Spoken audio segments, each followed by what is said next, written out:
Everyone, আসসালামু আলাইকুম। রমাদান মুবারক। আজকে রমজানের বাজার করা সব মিলে আজকে শেষ বাজার।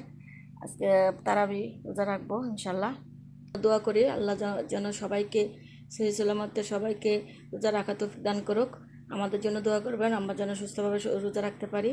আমরা প্রবাসী, সবার জন্য দোয়া করি। বাংলাদেশের মানুষ, মুসলমান যত আছে সবার জন্য দোয়া করি। ভালো থাকেন। আর এই কী কী বাজার করেছি দেখাচ্ছি।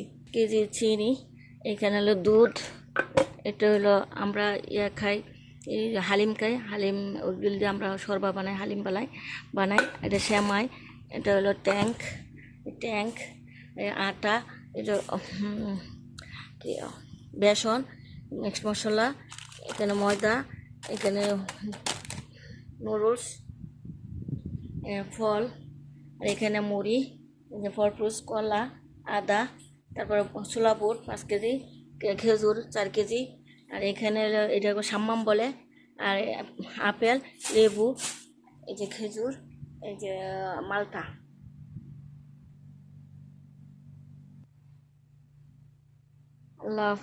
আল্লাহ হাফেজ।